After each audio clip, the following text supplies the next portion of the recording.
Now it feels like the new era of global leadership and all is like you have to suck up to the US. You know, have the biggest red carpet, the most fabulous red carpet that you can possibly arrange for a world leader. Just do all these things that make him feel like a big man, you know. So you think if Trump comes to Singapore, we will roll out like a red carpet until like that? And if that works for Trump, then we're just going to do it. And maybe for Lawrence Wong, it's like, maybe it's not the hardest thing already. I know what to do already.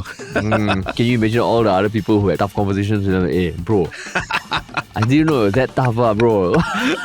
It's okay, you know. It's okay. It's really not that bad. Okay. I accept your leadership and your decision. Yeah, it's okay. No need to go on Financial Times say it's difficult lah. Don't make me look like I'm troublesome.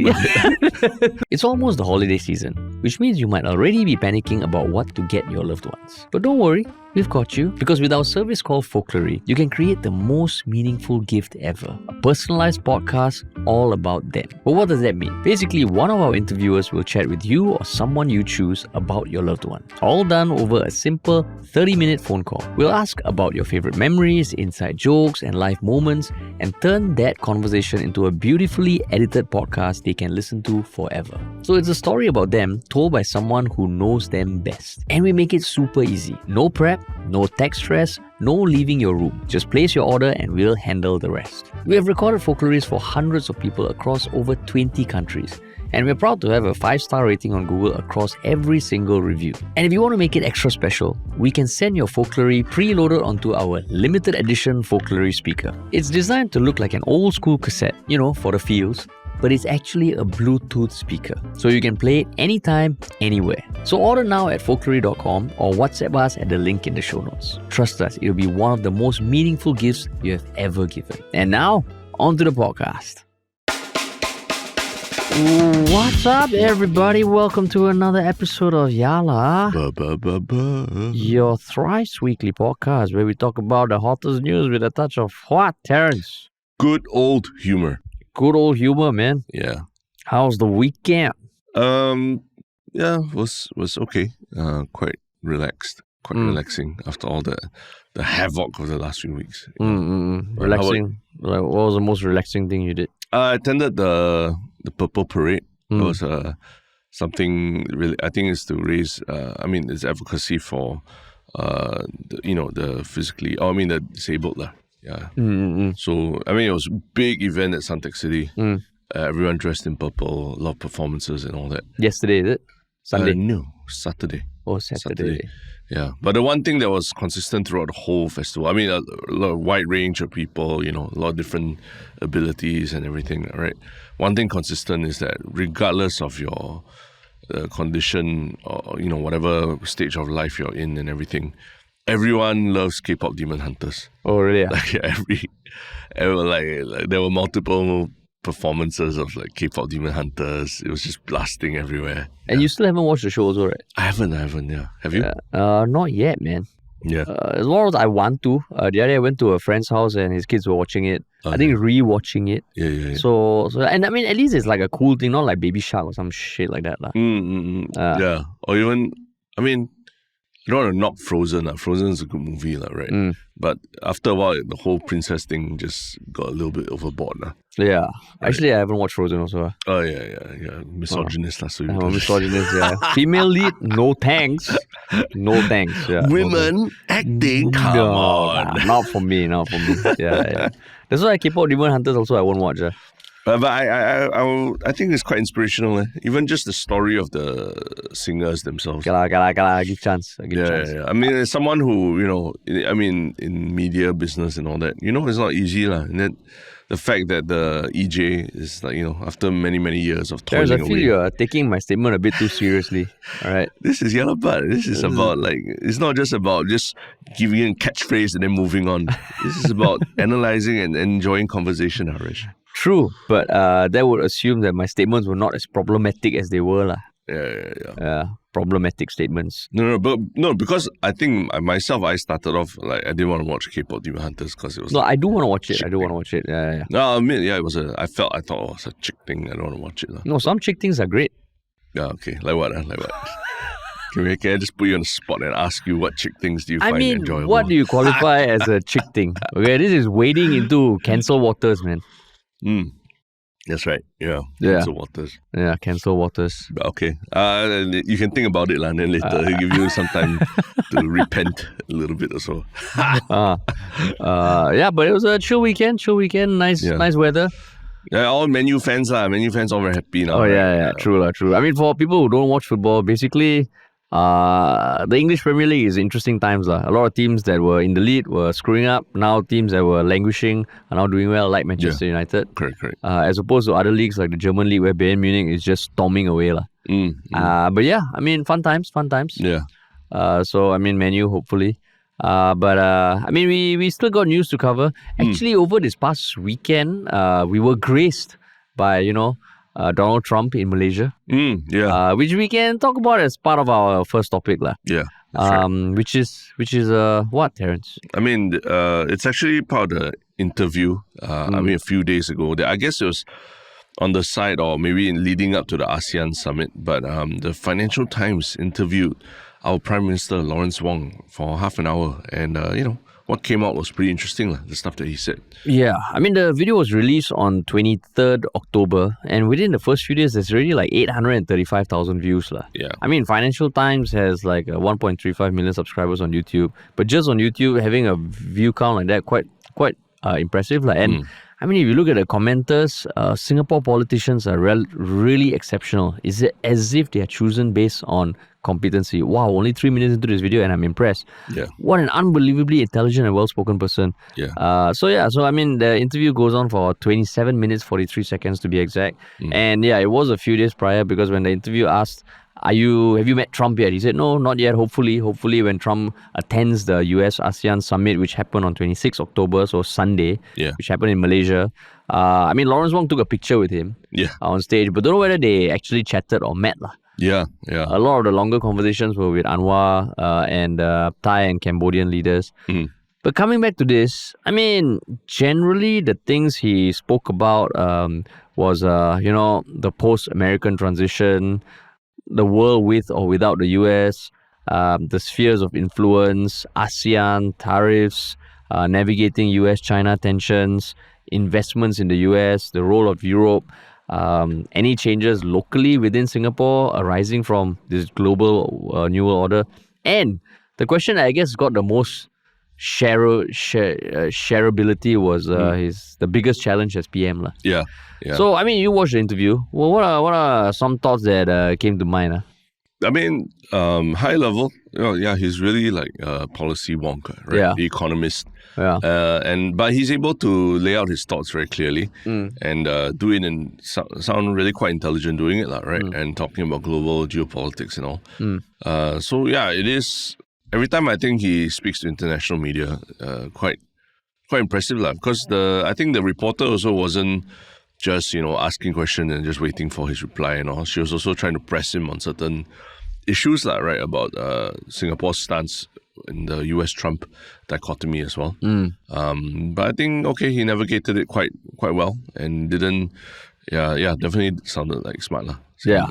I mean, I like when he started off, I think she introduced Singapore as like the most global city in the world, that we like math, that we like economics, we like stability.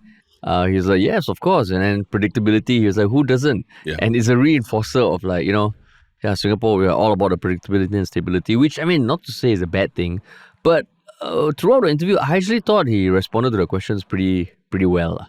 Like, if I was not from Singapore, looking at all the clips of leaders from around the world, you see on news, hearing someone like Lawrence Wong, I would have thought, actually quite impressive lah. Yeah. And I think he defended Singapore's interests well also, right? Yeah. And didn't.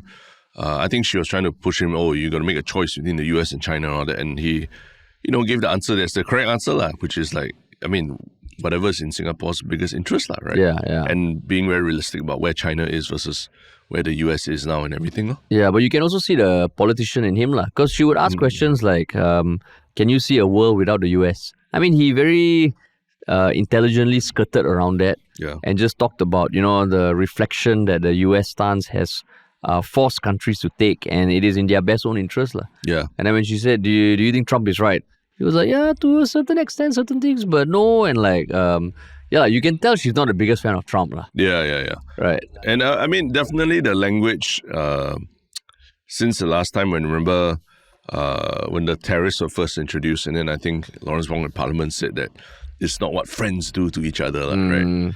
The language definitely has softened a little bit, right, about what's going on. And he did explain it's because the tariffs didn't hit as badly as they thought it would.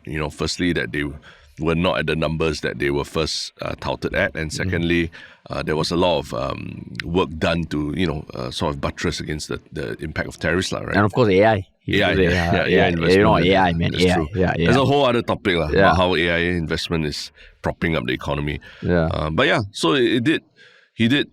Seems like he pulled back a little bit from like saying like, hey, you're not friend, you do this kind of thing. Yeah. And I mean, you see at the ASEAN summit, he's also commending Trump for the stuff that he's doing internationally as well. Right? Yeah. And I mean, like the new term, multipolar world, I think the multipolarity and all that stuff, I think I'm going to start inserting that phrase into just regular conversations. Yeah. The one that I'm going to start inserting is that Singapore is the canary in the coal mine. Oh, yeah.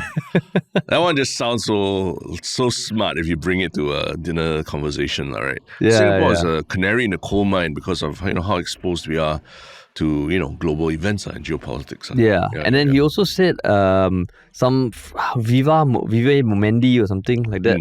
Like how that's the status quo. So a couple of soundbites to stick in.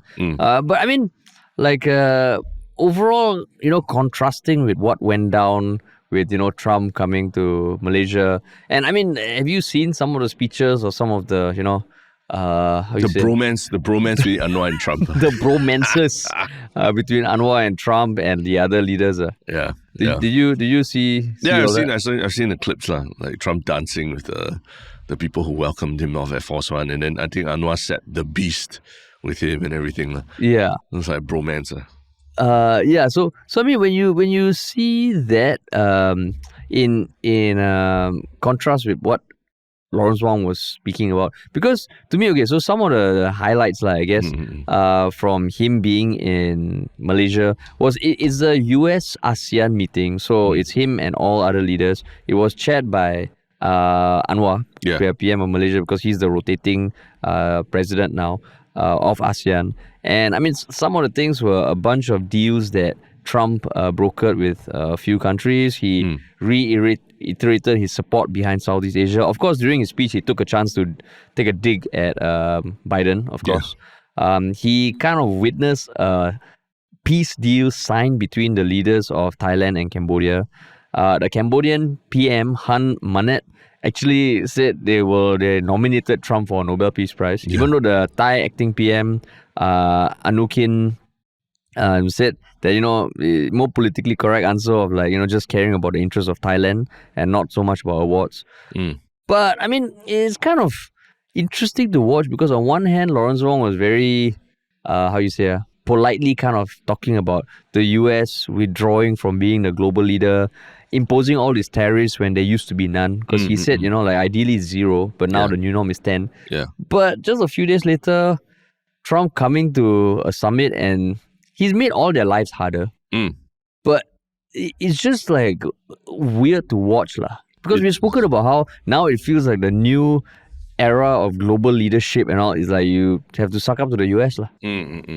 But the other thing that makes it weird to watch is that you've seen Trump at the NATO summit, or he's gone to conferences with the EU where the European countries are. Yeah. And he's taken a much more antagonistic tone against them, right? Scolding them, scolding NATO, calling UN useless and things like that. Yeah. So I was kind of half expecting it here at this ASEAN summit. But nothing. Everything we've been hearing so far is wow, the US is 100% behind Southeast Asia, and he's charming. He's charming the socks off Anwar, and even giving him his pen as a memento and stuff. Invited him into his car against security protocol. Yeah, he told the leaders that everything you do here it turns to gold. So I mean, okay. On one hand, if you think about what ASEAN said, what ASEAN has done, which is what Lawrence Wong also spoke about in his interview, the fact that you have such a fragmented and multicultural, multi-ethnic region that has a history of clashes. Yeah. The fact that it's generally quite peaceful, it is quite something. No? Yeah. Yeah, it is quite something. And so, we just integrated Timor-Leste as the 11th ASEAN member as well. Yeah. Yeah, exactly. So it is quite interesting, and yeah, like the fact is he never scolded anyone. He danced, and then it was funny before he came on stage. There's this clip of Lawrence Wong just hanging out with a few of the other leaders. It's really like a house party, where all the dudes have shown up first. Yeah. There's no one of the opposite sex and all. They're just trying to awkwardly make friends. And on stage was just 11 dudes. Yeah. So it was just you just watch it. You're like, hey, at the end of the day, they're humans after all. It's like a networking event. Clearly, they all want to curry favor with Trump. Yeah. And yeah, it's just a weird to watch. Yeah. Maybe waiting for the new Japanese Prime Minister. The only who woman. was there in attendance but not on stage, not not part of the discussion. I think it's a separate ASEAN-Japan summit. So I think Trump is going to meet with her when he goes to South Korea next, I believe. Yeah. So yeah, a lot of interesting things happening in the region, in the background. Yeah. But yeah, the interview that Lawrence Wong did with Financial Times. Yeah. Other than us glazing about it, right? Maybe the part that seems domestically more interesting is how he said that the hardest thing for him as Prime Minister right now has been dropping the old guard, right, from the PAP as part of cabinet of his party or cabinet renewal, and having this one-on-one conversations with them to tell them, hey, sorry, you cannot carry on, right? Yeah. Firstly, why do you think that attracted enough attention for Mothership to put that as the headline amidst everything else important that Lawrence Wong said? I mean, because everything else in the interview is stuff we've heard him say before. And it's stuff we have heard him say multiple times before. Whereas this one, it felt like not the biggest answer you would expect. I wouldn't expect an answer about this. I thought it'd be another thing, navigating the new world order, the dark and stormy clouds and all. Yeah. But this one is just managing people. He said managing people. That's the hardest part. Yeah. So I think that to me was interesting. It was. I don't know whether the questions were sent beforehand or anything, but felt like, hey, this answer, honest . Yeah. You? I mean, because it is directly linked to stuff going on in Singapore, right? But the online comments are quite funny, right? People are like, oh my God, so poor thing, having to make such hard decisions. Wait, welcome to the real world. What the hell is he talking about? Or playing the world's smallest violin for him. Cry me a river. That kind of thing, because people are saying isn't that, it's part and parcel. Any job you do, you have to have tough conversations with seniors or people above you. You have to have tough conversations with people below you to let people go. Why is this the hardest thing as Prime Minister, right? Yeah. So, that's where it is. It is very surprising. Surprising for him to say that, but in actual fact, to actually use that as what he feels is the hardest, a bit odd. But doesn't that tell you that if this was an honest answer from him, you just take it at surface, this is the most honest answer from Lawrence Wong about what troubles him or what keeps him up at night. Does it surprise you that, we talked about this before, that there might be a lot of internal politicking at a party level that makes even a conversation about who to replace the team very hard, because you have to answer to, someone powerful, and then you have to answer to the small person, and not say small person, the low-ranked person and all that. Because technically he's the boss, right? But having to manage all these different egos and all that, that's where, I see, I listen to him, that's where the stress comes from, having to tell, someone from the 3GA, your guy that you handpicked for this role and all that, he's not. I don't think we can deal with him. We got to cut him. Right? That's the 𝗪𝗏 is not going to be in Jalan Kayu. No, he's not going to be in Jalan Kayu. Then no, because he's no space for him in the cabinet yet. Not yet. Oh, okay, Minister, you have to give up one portfolio. Okay, you have to give up. But I make you coordinating minister. I make you coordinating minister or something else. Actually, that's true, because his whole spiel, right, has been about dark and stormy clouds, this new world order, multipolar world that's going to be a lot more unstable. But all that, right, easier to solve. Dealing with Trump. Okay, they did ask him whether Trump was the hardest. then I think they say, okay, put that aside. Put that Because aside. he had not met, right? I mean, then you can see clearly her thoughts around Trump. Correct. We are all this, like fucking terrorists, no.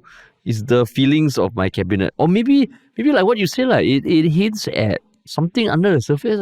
Like you think about it, okay, like as shitty as like family politics, work politics can be for anyone who has a job, I can't imagine at any point in time saying the hardest thing is managing people.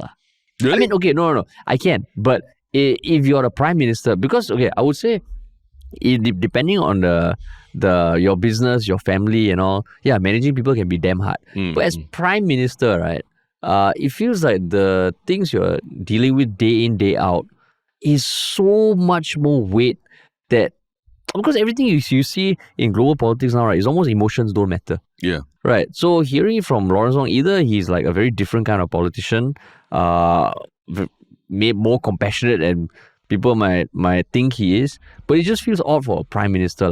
I take back what I said about business leader or family, but as prime minister, it feels odd that this is his biggest challenge. But remember, it has been postulated before that his style of leadership, compared to Lee Kuan Yew, or even Lee Hsien Loong, or even Goh Chok Tong, his is like first amongst equals, right? That means everyone is competent, but someone has to be the leader, right? Yeah. In that sense, that means that he needs to make sure everyone's egos are taken care of and that everyone is able to work together in much more than what it was in probably Lee Kuan Yew's day, where it was like having the iron in you and like, heads will roll the moment some shit happens, right? Yeah. Whereas now it's much more about, okay, everyone, we kind of, what you're doing, but let's all try and coordinate and work together, right? Yeah, but that's where it gets like, how is this going to play out? Because you look at just the other leaders in the ASEAN summit, right? How much everybody is sucking up to Trump. The Trump way of dealing where, you run an ad that I don't like, more tariffs for you. Yeah. It's like how Lawrence Wong is going to navigate all that.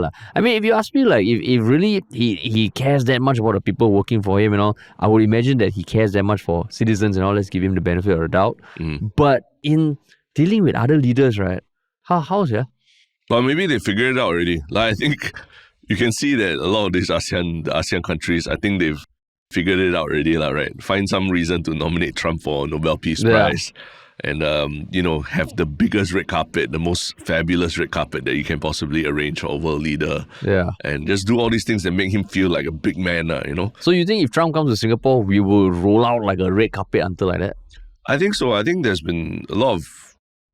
I think people have just come to the understanding that this is how politics is going to be going forward with the US. I mean, you take a look at what Apple as a company... at one point, they were resisting the government and like saying like privacy is more important than whatever the government wants and we will never give your info to FBI, blah, blah, blah. The next thing you know, like years later, Tim Cook is presenting I think it was a golden, like literally gold-plated plug to Trump at the White House as a gift, a gold-plated with glass plug at the White House. So he's gone from like, trying to stand up against tyranny and the government and all these things to like literally just buying favor with gold and riches, right? So this is a span of like maybe like 2 terms of presidency only, right? So I think everyone has just come to the realization that, you kind of got to be practical with these things. Sorry. And if that works for Trump, then we're just going to do it. And maybe for Lawrence Wong, it's like, that's why it's not the hardest thing already. I know what to do already. Yeah, maybe, Maybe. Like the Peace Prize thing is hilarious. Like everyone's just left, right, center nominating him for Peace Prize, right? Yeah. I mean, if we come to Singapore, we can nominate him for what, yeah? I mean, he did come from before for the Trump summit, right? Kim summit. But we didn't nominate him for a Peace Prize as a result of that, did we? Yeah. Maybe we should have, Maybe we should have. And I mean, maybe it's just like paying more attention to the politics within the party. Yeah, maybe. Yeah, because I mean, when you say managing people is hard, like, I mean, there have been times in the past with like partners and all, like, I mean, your partner? No, as in like company partners, clients and all. Sometimes the conversations can be hard. No, they're hard, very stressful. Can be hard. Yeah, very stressful. Yeah, so maybe just like, Kim Yong, just go to Punggol Don't want. No, but he didn't have to drop Kang Kim-yong. He just redeployed him. But Kang Kim-yong wanted to retire. Oh, yeah. No, but asking them to stay on is not as difficult as asking them to, hey, step down.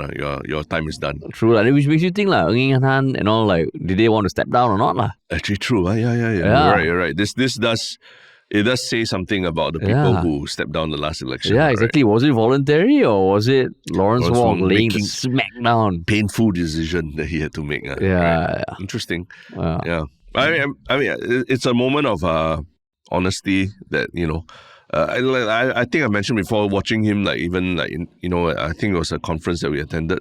Watching him live also, there's certain little moments where he gives away. He breaks and just you saw, there's a sense of what he thinks about certain things, right? Yeah. So maybe this was the moment. Yeah. Then can you imagine all the other people who had tough conversations with him? Hey, bro, I didn't know it was that tough, bro. It's okay, It's okay. It's really not that bad. Okay. I accept your leadership and your decision. Yeah, it's okay. No need to go on Financial Times say it's difficult walao. Don't make me look like I'm troublesome. Yeah, so I mean, interesting. I mean, it's only 27 minutes. It's a worthwhile watch. But I mean, it was really interesting because of everything you're seeing at the ASEAN Summit going on now. I think he actually frames everything quite well. Yeah. And then he sets the context. Then you watch what happens at ASEAN Summit, like Anwar and him joking, saying, he told Trump, I've been to jail, you almost got there. Yeah. That is it's bromance to the max. Yeah, because don't forget, while this is going on in KL, China's premier Li Qiang is visiting Singapore. Oh yeah, at this moment. Correct. Or at least yesterday or what is it yesterday or 2 days ago on the weekend So it's telling, right, that this is all happening. Yeah. While in KL that is happening, right? And I mean, and in KL there were protests, even though there were not as many as I thought there would be. There were just a few hundred protesters out on the streets. Because I think, Malaysia has been very vocal about being pro-Palestine and labeling the things that Israel is doing as very, very negatively. So I would have thought there would have been more protests. But then maybe when you see Anwar and how they are really welcoming Trump, it is just balancing and being practical. Yeah, that's right.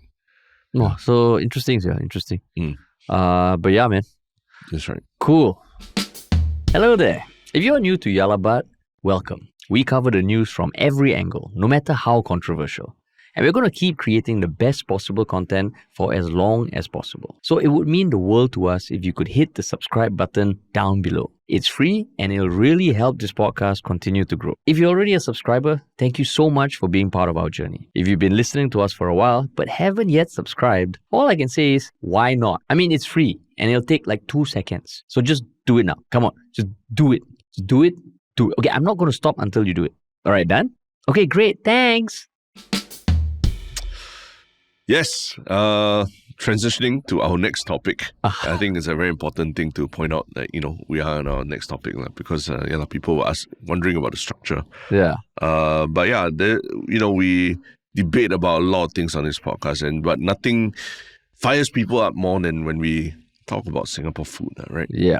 And I think one of our favorite Singapore dishes, or Singapore/Malaysia dishes, right? Before we start another war, Singapore-Malaysia dishes has, been topic of debate, and some people are really angry about what a certain food reviewer has done. And what is this dish that we're talking about? It was a particular video put out by Lucas Neo, who has a TikTok channel. And I mean, this is not his main gig, which we can talk about later, but pull out a video on TikTok under his Exposing Michelin Hawker series. So I think there are 148 Michelin hawkers in Singapore, and he's up to 130 plus already. So one of the more recent ones that he uploaded on October 5th was when he visited Nyonya Chendol at Chong Pang. Yeah. And he said the chendol was tasty but did not deserve a Michelin rating. He said, and I quote, "No need skill, just assemble only. You put any unskilled worker there, maybe you put my daughter there also can." Yeah. So then a few days later, there was a response from 99 old 𝗬𝗃 who I believe is another Chendol maker, and he showed the back end process of how to make Chendol, about the multiple steps, the physical effort needed to stir, the timing, to make sure that things are heated well enough and cool well enough. And he ends off by saying, a little respect can go a very long way. Yeah. Small businesses like his work tirelessly behind the scenes to preserve our hawker culture. So, I mean, the internet was up in arms, lah. But when did you catch wind of this whole thing? Like, do you follow the TikToker? No, I don't. But actually, interesting ask, because I think about a week and a half ago, his name already started to come up already, lah.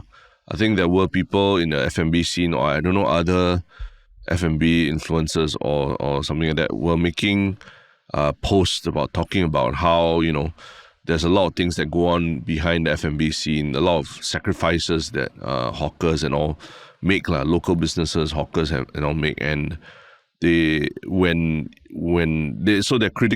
criticizing 𝗬𝗃 for when he calls a hawker undeserving. It doesn't just attack the food, it attacks their livelihood, reputation, their heart, and some will give up because of it.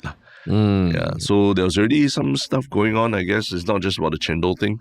But yeah, the Chendol one was, I guess, another one that kind of pushed more people towards, a pretty strong reaction against 𝗬𝗃, right? Yeah.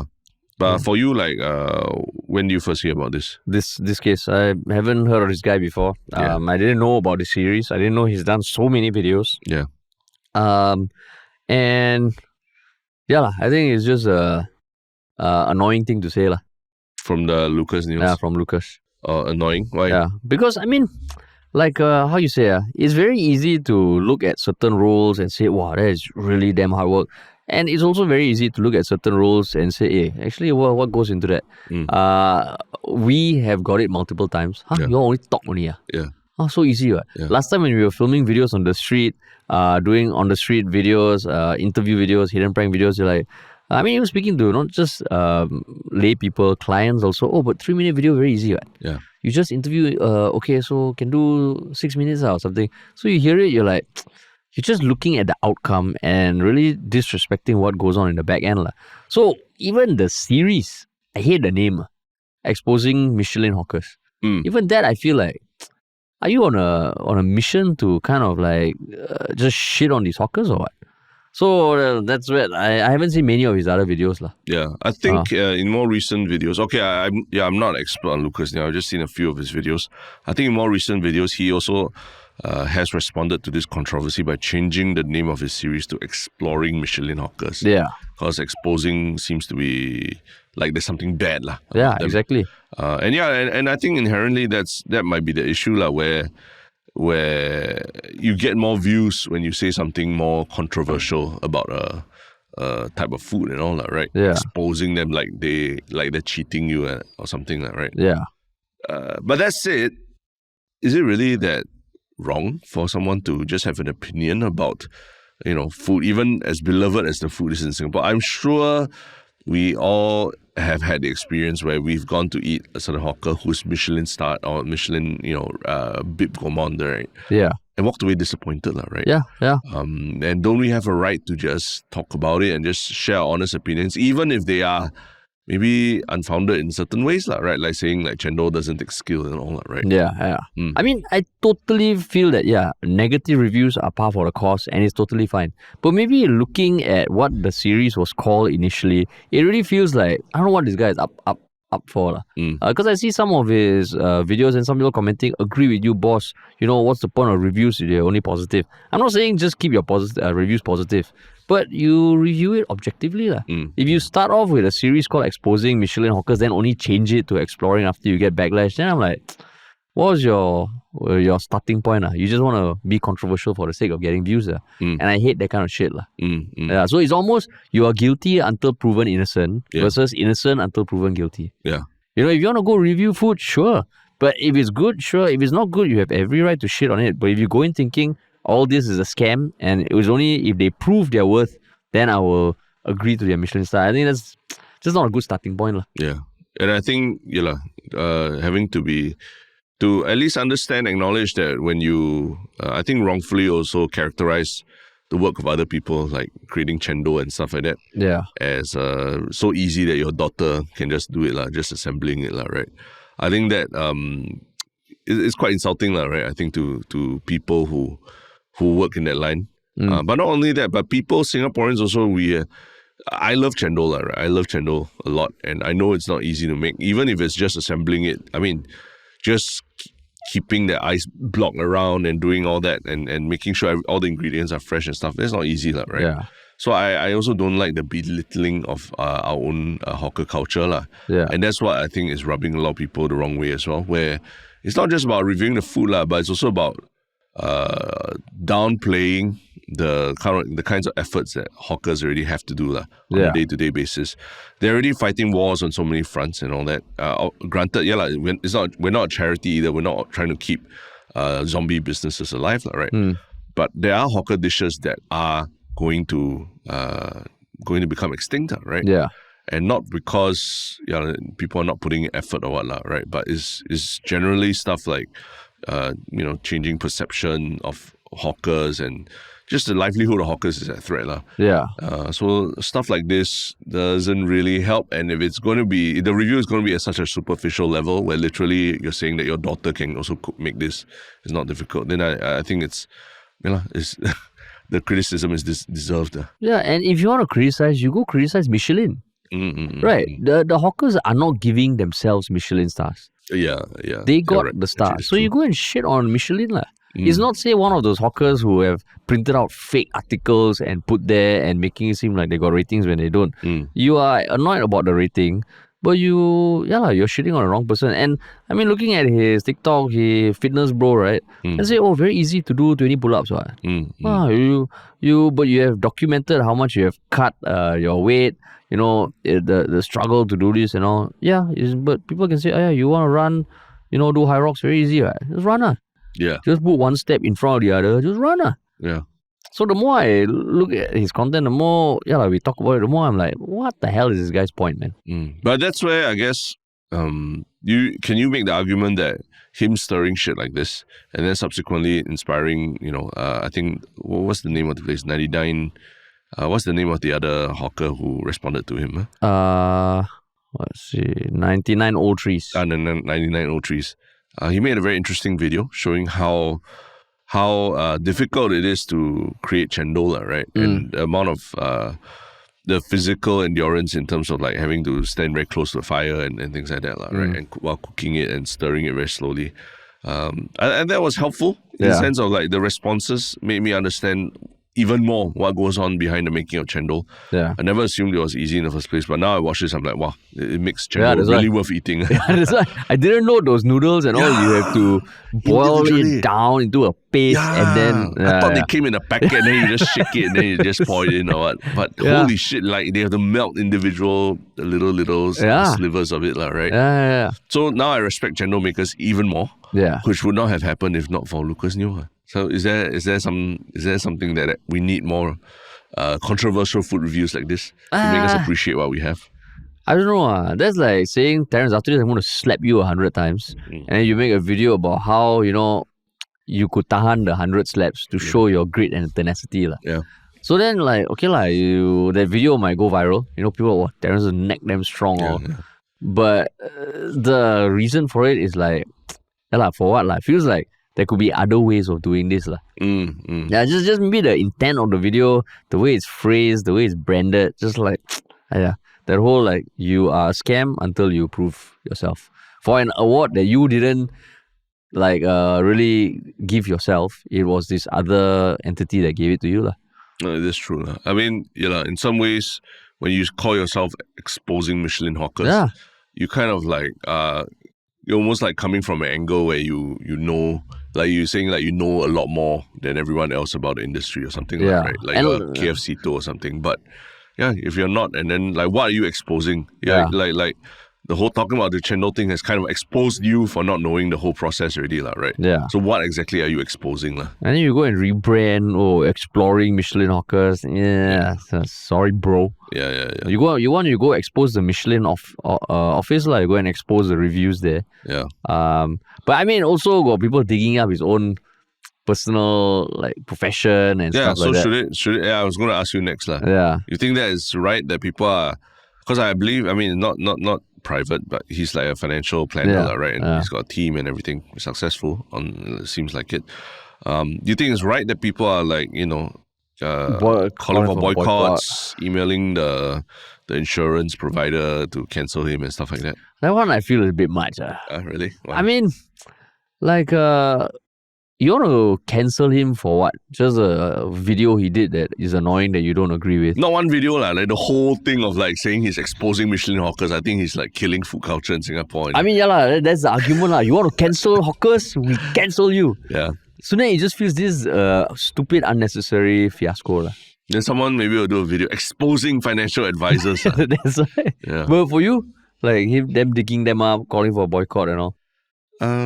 Completely unrelated fields, right? I do feel like him as a financial advisor, he might be really a really great financial advisor doing amazing stuff for his clients, right? But on the side, his hobby is just reviewing food or wanting to be a food influencer, right? Yeah.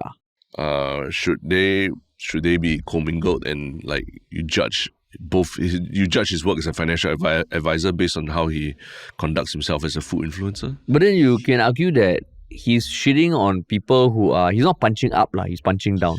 Correct, but he's not done anything illegal either, right? Yeah, it's distasteful. Don't really enjoy his thing, but don't watch. Yeah. But why have to write to his employer or his business contacts and get in trouble? I mean, when people get cancelled, if they, they say something racially charged or they beat up someone, then they have committed a crime. Yeah. In this case, I don't think it's good that people cancel him for his work just because of his taste in videos. Pardon the pun. Taste, yeah. Taste in branding and all. Yeah, so... I mean, if anything... He'll probably get more followers from this. Yeah. I mean, there are people who are also supporting his right to just, say what he wants about the Chendol. Yeah. And, but I think because maybe you and we've been talking so much about this hawker issue. Yeah. It is quite out of left field to suddenly hear from a local influencer who actually is shitting on the hawkers, right? Yeah. And not even about highlighting the difficulties that they are already going through. So you think he's not doing anything wrong by creating this video? He's not, yeah. Right? He wants to carry on creating the video. It's fine. I won't watch it. But it just feels like, So that's the thing. He has every right to create these videos.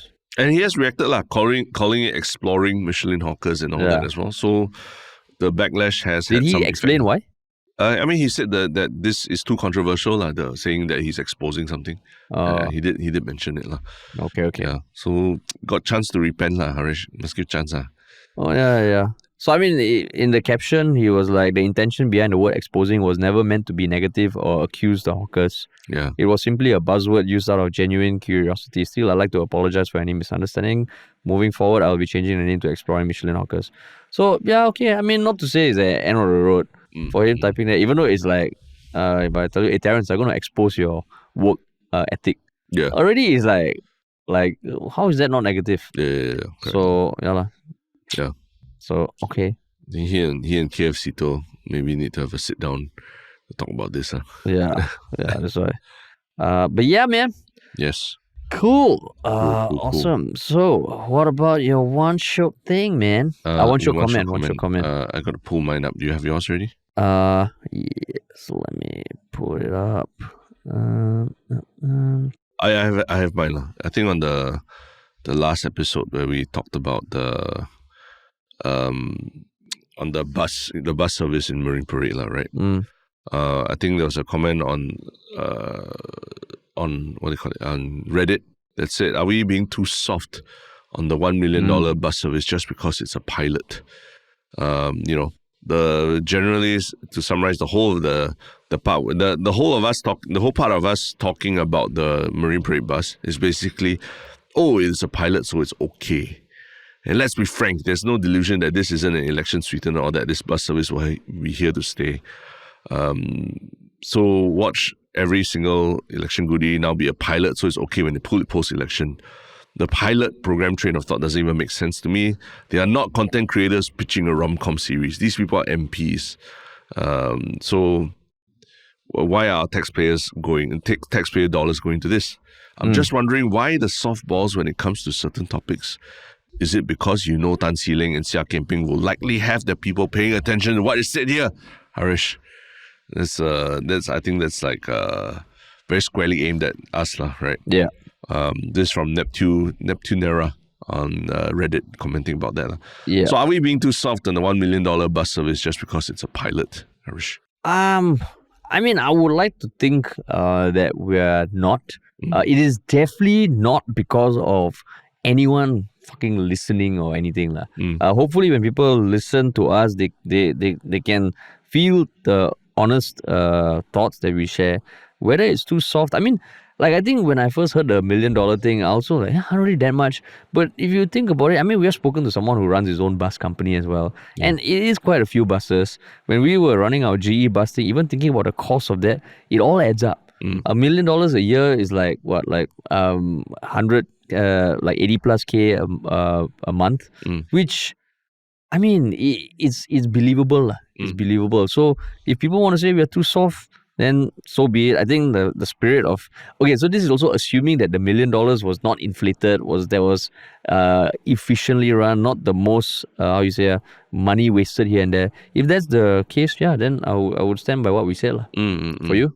Yeah, no, I don't think there's softballs. I think we are trying to exploit from different angles. And, you can say, let's be frank, there's no delusion, blah, blah, things like that. But, technically everything that the government implements before elections, you can also call some election sweetener, right? Yeah. I think more important is like what happens after the election. And, I mean, this is something that literally people who also anecdotally have also said that they've seen the bus empty and everything as well. So you can only base it on the data from there, right? Yeah. So I don't think that it's necessarily being softballs, but literally just we see that online a lot of people are saying something about it. So we're also trying to explore the other side of it as well. Yeah. I think my One Shiok comment, I mean, was also from that episode about the first, but more for the first topic. There was, I mean, of course, some people pointed out that they could not listen to us kind of even reiterating some of the aspects of the horrible case of Megan Tang, but there were a few people who at least sounds like they appreciated it. Singapore Guy 77, thank you guys for this heart-wrenching podcast, and you're so right on so many fronts. Agencies and ministers should have done so much better in communicating this to the public and so on. So it's not to say that like, oh, we did well. It's just, I remember before we started, I was thinking, how the hell are we going to talk about this? But I think a lot of people are just trying to make sense of what happened. And I mean, if we kind of helped in some way, make it like help people grasp, wrap their head around it, then it's heartening to know that because it was not an easy podcast to record. So that was my One Shiok comment. What about your One Shiok Thing, man? My One Shiok Thing is a video by the tech YouTuber 𝗏𝗏 or 𝗏𝗏. I'm not very sure, but I've recommended some of her videos before. But recently she did a review of the new Meta Oakley sunglasses. I don't know if you've heard of them, where Oakley is creating smart glasses alongside Meta. No, yes. So the camera, interestingly, this one is a little different from the Ray-Bans, where the camera is squarely in the middle of the face, in the nose piece between the eyes. And it's quite interesting. I mean, this video from Becca is called I Shot 300 Photos/Videos with Oakley Sunglasses. So on the surface, it sounds like a typical tech review where they're talking about, how good the device is and things like that. But what I found more interesting about the video is that she actually spent about, a good third or a quarter of the video talking about all the technology that Meta is putting in sunglasses is fantastic. But the biggest problem is the issue of privacy. And Meta to this day has not assured people that, taking photos randomly of people in public or that stuff won't be used against people, right? And it's true, like we think about tech that goes through our lives, and we kind of like now what OpenAI is doing with Sora and everything. They're just kind of like, we can't control what people are using our platform to do, and there's a lot of stuff being out there like Stephen Hawking in the WWE and stuff like that, and we can't control what they do and all. And I think there's maybe a bit more cynicism towards like tech companies just throwing up their hands up in the air, just saying that we can't control any of this anymore. And especially as the technology starts encroaching in our personal spaces, literally is sitting on our faces, and it affects our interaction with people that we see face to face on a day-to-day basis.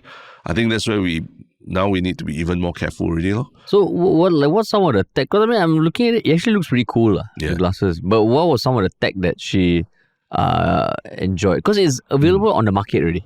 I believe it is, yeah. So like she said the camera tech is good, right? The camera is good, like being able to take point of view shots directly while walking around, while running around, taking photos. There's speakers on the side of the lens, side of the spectacles as well. But what can you see on screen? Can you see stuff on screen? No, there's not. It's not AR. It's not AR. It's not augmented reality. Oh, okay. I thought it's AR. It's just a camera and speakers embedded into your sunglasses, Oh, and the Meta AI, Yeah. No, but that's the skepticism on your face actually is counter to the popularity of the glasses. Like nobody's actually buying the Apple Vision Pro because of all this AR crap. Yeah. But a lot of people are buying the Meta Ray-Bans because it is essentially just a camera and speakers on your spectacles. Yeah. So it is very wildly different approaches to wearable technology from Apple and Meta. But Meta seems to be, scoring big wins. Kylian Mbappe is one of the ambassadors. For Oakley, yeah. Yeah, for Oakley. But the bigger discussion is just how this wearable tech now is, just bringing up questions about privacy as well. That Meta and Zuckerberg are probably the last people that you want to trust with your privacy. Because even if you don't take photos, suddenly they tap in, they can, just kind of see what you want to see or something like that. Yeah. I mean, just even the fact, like, if someone held up a phone and was just recording you like that in the MRT, if you're sitting there in the MRT, it feels kind of creepy, right? Like, what the hell is this person doing? Oh, but now glasses. Now glasses, you can't even tell that the person is recording, and the person can be recording. They say that there's a light and it's obvious and all, but not everyone knows where to look also, right, with these things, or they're not always looking around at people's glasses.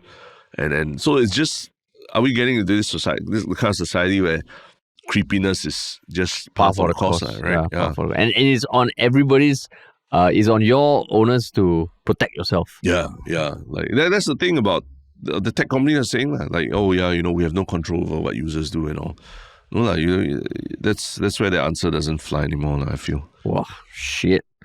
Okay, mine is almost like the other side of things. I think previously one of my One Shiok Things was the French rapper 𝗏𝗏. So he's a rapper of French Algerian descent. Yeah. Previously my One Shiok Thing was to promote his album Survival Mode. He ran non-stop for 24 hours on a treadmill in front of a giant saw. So now he has a new album called 25th Hour or something. And in his post, he said, he brought up the thing about AI. He said there's so much AI art, there's so much this. So for the 18,000 CDs that have been pre-ordered, he actually hand-printed them for 24 hours straight. Yeah. So he sat in front of a treadmill where one by one, they would put like this white thing and he would stamp his hand in a red tray of like paint or something, and he would hand stamp each, and it took him 24 hours to do 20,000. Yeah. And I was like, and I think he spoke about, it's each one is going to be a one of one, it's going to be unique, and it's kind of pushing back against all this AI slop. Yeah. So then I love this kind of shit because he's got a new album, he's thinking of creative ways to do it, he's doing something that is endurance linked, and we have spoken about potentially doing a 24-hour podcast and all, then there's an audience there. Yeah. Damn cool, it's super cool. So I thought this is a cool idea of just, getting traction and doing something interesting to hype up his own album. Interesting, the whole treadmill thing he did, it looks like it's like a bread talk factory or something. People pushing around trays. Or Din Tai Fung or something. Yeah. And he's just like same thing stamping here. on them. Same thing here. Pushing trays for the things to dry. Yeah. So I mean, pretty damn cool, man. And he live streamed the whole thing. Oh, yes. So super cool. Yes. Awesome. Cool, man. First podcast of the week. If you enjoyed this episode, please share it with at least one other person who may not have heard of us. You can also follow us on social media. We're on Instagram, TikTok, Reddit, and Facebook. And we have a weekly newsletter where we consolidate all our One Shiok things, so you don't need to go scrolling through the episode notes. It's called Your Little Bit, and you can sign up for it at yalabat.com. Yeah. And if you want to work with us, email us at contact@ministryoffunny.com or just check out ministryoffunny.com. Sweet. Awesome. Thanks for listening, everybody, and we'll talk to you all soon.